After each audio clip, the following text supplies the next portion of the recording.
greasy woman spears, for sure. Excuse me. Did you see There's the free TV show? water upstairs. I hear Adriana's walking. I brought some tissues in case it was emotional.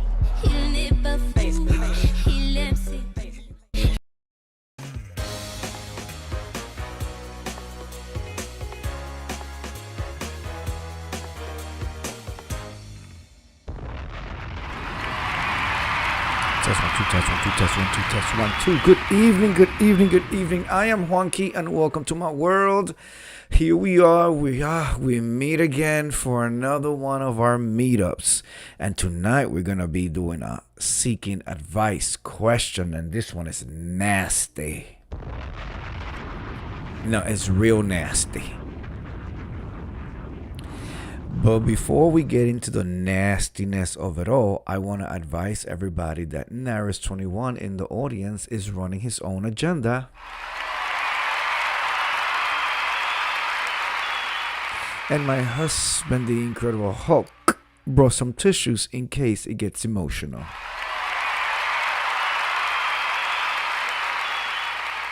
With that said, let's go ahead. This person is seeking advice from us, strangers in the internet. And the posting goes, how do I tell my roommate her private area smells?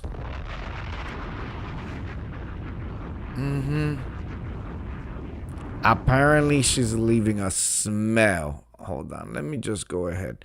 Something here, that's more like it. That bomb sounded real far and I needed to be real close. Okay, Naris21 emphasizes that he is running his own agenda, and please beware. With that said, let's get right to it. How do I tell my roommate her private parts? How do I tell my roommate her private area smells?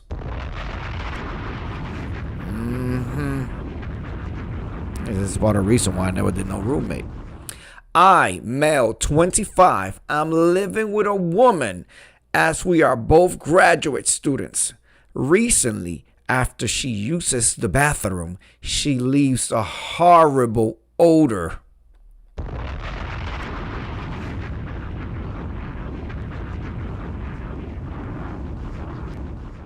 I typically will space out our bathroom usage to avoid it. Today, I had to use the bathroom really bad, clenching my toes kind of bad while she was in there, and I waited for her to finish up. After she came out, I rushed in to wave a stench. Oh my God. It was so bad I began gagging. I rushed back out and attempted to collect myself and stop gagging. I knew I was going to vomit, but my place to vomit was the cause. I ended up throwing up in the kitchen sink. Oh my God. Oh, this is nasty. I don't want to tell her. And maybe I can keep avoiding it, but it's bad. Any advice? Oh my God, let's see what people are saying. Sounds like she has BV. Vaginal, that's supposed to be balanitis vaginal something. That's like a yeast infection type of tease. Depending on how close you two are, I will tell her straight up that something doesn't smell right when she uses the bathroom. How do you fix yourself to say that to somebody though? I don't care how close you are. That is crazy. Unless it's a family member, and even then, you like, how do you tell somebody Naris21? How do you tell? Okay, this person continues to say, I will tell her straight up that something doesn't smell right when she uses the bathroom. I don't know how she doesn't notice though. And notice it herself though. All right, somebody else says, one of my friends has a condition like this, and the doctor basically shrugged and told her they couldn't help. It was rough sharing an apartment with her. She was very aware and embarrassed by it, and she got called in for conversations with her boss at her job. Long story short, she probably knows and is embarrassed, so be ready with extra gentle follow up.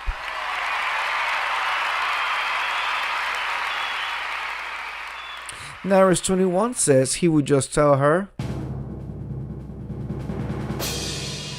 "Girl, you stink." Oh my God, that is rough. My husband, the Incredible Hulk, says, "Skunks don't think they stink." Oh. And West Fam Boy has a question for me. What do you think about femboys? I don't really.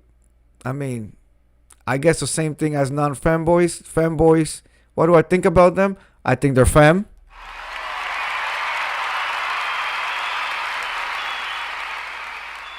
What do I think about homo thugs? I think they're homo and they're thugs.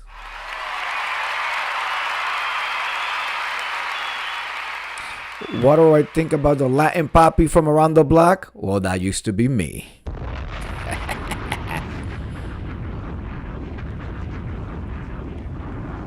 With beautiful, lushful Puerto Rican and Dominican hair down my back, usually in cornrows.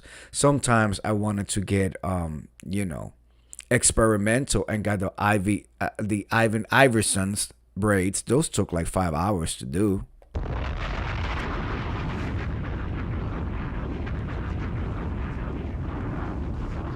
And then Naris 21, when they took them off, half my hair was on my lap. But I digress. Okay, let's continue to see what else people are saying about this woman with a bad odor in her vagina. And then I'm going to tell you my experience with what bad odors in vaginas. Says. Okay? Okay, somebody says, "I think your feeling on this are understandable, but if you're actively trying not to shame her when you talk to her, that's already a good foundation to start on. It's never going to be easy talking to her about this, but framing it with concern is probably the best you can do. Like, quote, 'Hey, I'm sorry. I know this is embarrassing, but I've kind of noticed a smell coming from you after you used the bathroom, and I wanted to make sure you're seeing a doctor for it,' end of quote. If there's a natural way to insert this into the conversation, you could maybe try to normalize it a bit, like, quote, 'This happened to my sister too, and she didn't notice it, so I just wanted to mention because it can fly under the radar sometimes,' or something."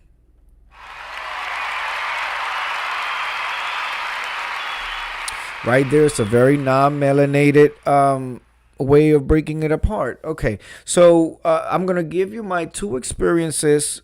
I'm gonna give you one experience. My very first experience when I realized a woman was not smelling right down there, the context of the whole thing and how it was addressed. And then I'm going to tell you, as a supervisor, as a director of a department, I have had people that I supervise that needed to have the hygiene conversation at the office. And so I'm going to give you my process in that. So the very first time I came across the situation was back when I was a teen and I was on tour with one of the companies. This particular company I have been on tour for 10 years. Not at that time, but in total I was with them for 10 years. And there was this particular, we were teenagers. We were like, 17, 18 maybe. We noticed that she smelled like sex down there. Yeah. She certainly smelled like sex down there. So the way that we addressed it was we shamed her for it. Nobody wanted to be next to the girls with the cooties and her hoo-ha that stunk. But we also let the artistic director know. The artistic director then, because we were teenagers and stuff like that, they had a social worker on staff. The social worker addressed it with her. And then also we did a circle up when they did a whole, like, not right away obviously, but they decided to do a whole hygiene conversation, the boys for the boys and the girls with the girls type of thing, about how to maintain our bodies since we're teenagers and how. So they wrapped that whole thing in a nice bow. It turned out the bitch still stunk, and to this day, and she went on to do great things on MTV. If I was to drop her name, um, uh, for the people who were MTV era, they would know exactly who she was, because she was in a very, very famous and infamous reality show.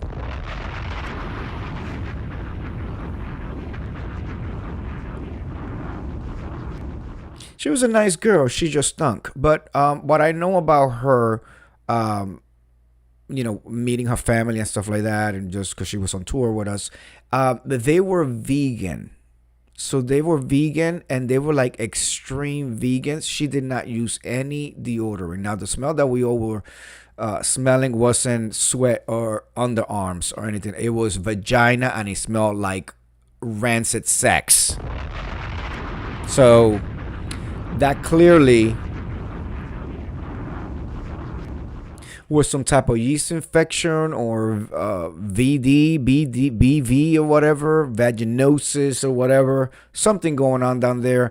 But we learned later on that, through her being vegan, it was vegan on something else. I forget what she was vegan, and she also was. What was the name of it? It was just a whole way of living where everything was natural, and they like denounced deodorant. Whenever she would have her period, she did not believe in like cleaning it, and like tampons was not good, because I guess they said that they had chemicals, the tampons, and like your body will be seeping on it and stuff like that. So that was a cultural thing for her, right? So that got addressed.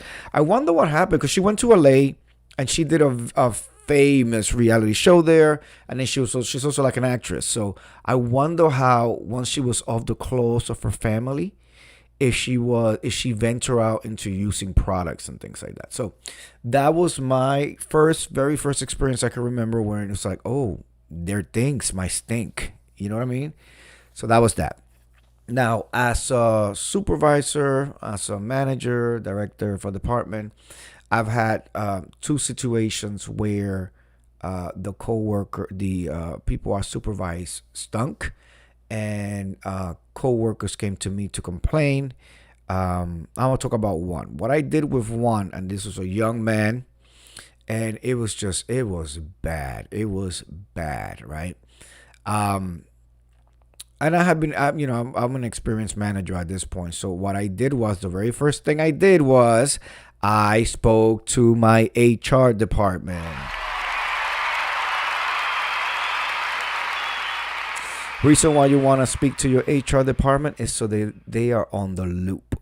Okay, they are in the loop. They know what's going on, so that nobody turns around and tries to blame you for insensitivity and shit like that. Oh no, HR is already looped in. Now, HR did not want to have the conversation with him. They said, you handle this, you're the manager, but thank you for looping us in. That right there sets a protection barrier for me, so that nobody can turn around and be like, oh, and he pulled me in and he said I stunk and he said it this way. Nope.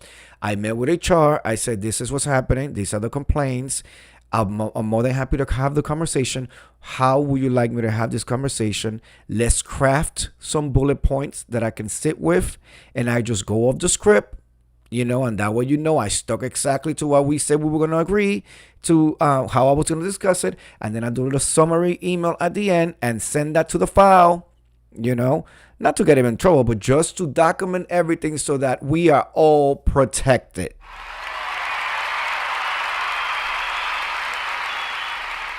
I'm not going to lie. It did take me a couple of days to actually get around it, because it was going to be an awkward conversation.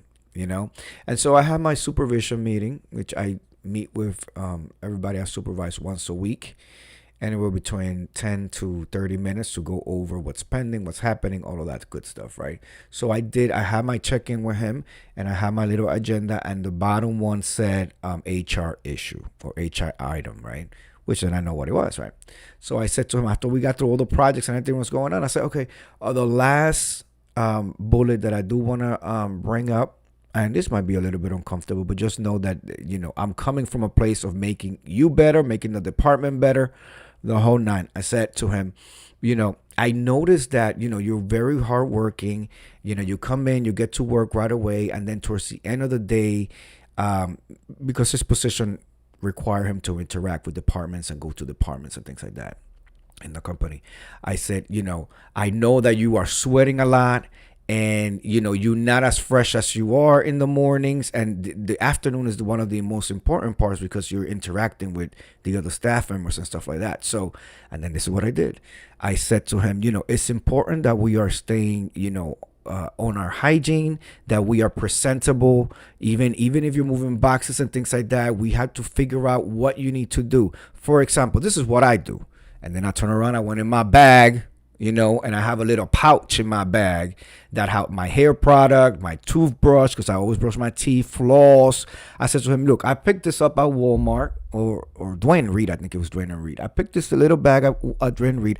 I have one here. I have one in my bag, and it's, it's important. I have mouthwash here. I have deodorant. And I was showing, I said, and it's important because I may get pulled into a meeting with the VP or the CEO and I need to be fresh. So I'm going to need you to start doing this. And I said, this little bag right here cost me about $10. It's a travel size, TSA approved, but you cannot continue to go to the departments and you're sweating, you're not so fresh because staff members are starting to complain. Drop a bomb on that. You see? You see, Naris 21, how I covered everything in there? I covered everything in there. Down to people are talking and you stink. All right? People are talking and you stink. Then, you never know what people are going through, because I took this young man under my wing for quite some time. I wanted him to excel. I wanted him to go far. He was from the same neighborhood that I was in Harlem. Lived in the projects. The mother, the mother was disabled. Father was non-existent. Brother in and out of jail. Like the whole nine. Like the whole spectrum, right? But years later, he shared with me. We got through the whole hygiene thing, and he was able to be fresh in the whole nine. And years later, he shared with me that at the first year when I addressed him with that issue, the issue was that he was living in one of the worst projects and I know about them. This is not him making it up. I knew about those projects. One of the worst projects in Harlem. And for some reason, the water system was they would take the water and stuff like that. And so there would be days where he would not be able to shower. And so it was he couldn't afford to get a gym membership yet because he had just started working. Or it was I was going to either be late or not come to work or whatever. So I chose to come to work. And this is why that was happening, because he didn't have, and long story short, he didn't have a stable living condition.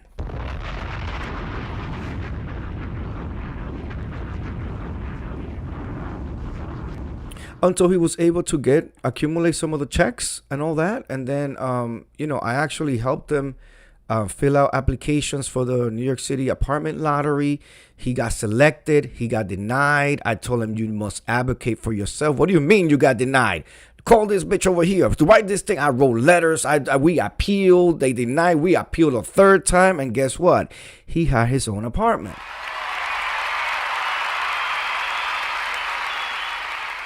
So, you never know what people are going through. Well, first of all, smells. My nose is so strong. Let me tell you something. I would know my smell in my body. You know what I'm saying? That's something else. But it's rough when you have a roommate. This is why I don't. Roommates. I don't do the roommate. I never did the roommate thing. No, I can't. I'm not gonna be smelling another somebody that's not my husband. Okay. It is rough. It is rough. But I do find it hard to believe that, especially with women, that they would not know their own smell. especially since they sit down, and if they sit down and the legs are open, that scent comes right up to your nose. Like I like, how do you? And some of this vaginosis and vaginal secretion, like that stuff is strong. It is motherfucking strong. It can come through the clothes. So it's kind of weird. Not a situation I wish upon anybody at all sides, having it or having to address it or the whole nine. But, at least in the work setting, in the workplace, have had to address it twice. And that's my protocol. Loop in HR, even if HR is not going to be the one having the conversation, loop them in so that they know and they can guide you through how they want to. And they know what you're doing. And so nobody's surprised if a complaint comes up about how X, Y, and C you did X, Y, and Z. All right. That's my 25 cents to this young man. And then it's also hard because he's a man telling a woman her pussy stinks. I mean,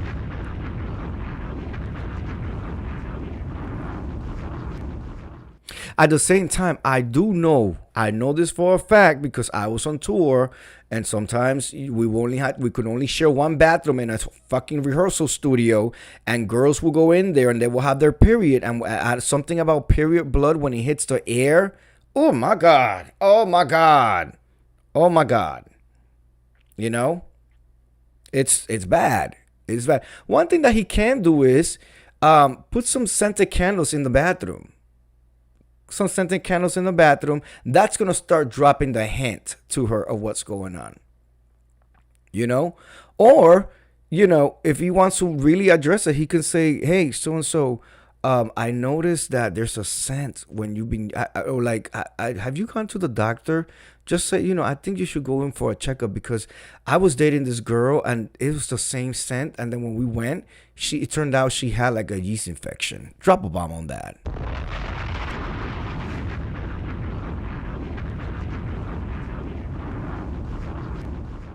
So I just want you to be okay because, it's giving me flashbacks of when I was with my girl. And, luckily they caught it in time. They gave her a regimen of pills, and then she was never again. But I want to make sure that you're okay and that you're staying healthy. It's all in the presentation. You know what I'm saying? But boy, I don't get it. I mean, you're in your parts. Ideally, you're washing your parts 2 or 3 times a day when you shower. Soap and everything, and then you're patting dry, so you're down there, you're examining yourself. Girl, do you not you gotta lay a pad in there or something, or a tampon? How do you not smell? How could you not smell it? Anyway, I told you guys this was gonna be nasty, and it was nasty, but that is my piece of advice. Oh really? This is what we're gonna do, applauses? This is what we're gonna do? This is what we're going to do? There we go. That right there, ladies and gentlemen, is my cue to get the F out because my soundboard, for whatever reason, is acting a damn fool. We do this every night. Every night we do this. I hope to see you tomorrow when we'll be doing another confession or seeking advice or an analysis requests, one of the 3. I want to thank everybody who came through and who is going to come through. Please make sure you hit that like button. It really helps us out as content creators. And don't forget to hit that subscribe and that bell, the 3rd bell, so that you're notified every time I go live.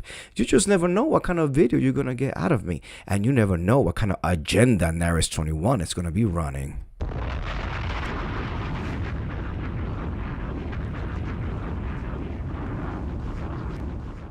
Somebody sent me a message some time ago telling me that Naris 21, my one and only moderator, well, no, I also have my husband, the Incredible Hulk, and TF, the fuck TF, Naris 21 was running his own agenda in my chat, blocking bitches left and right. And I said, it's serving right. That's right. Absolutely. This is what I gave them, a blue wrench. A blue wrench. They know exactly what needs to be done and how it needs to be done. With that said, I will see you guys tomorrow. Have a good night. Almost to the weekend. Thank God. Peace.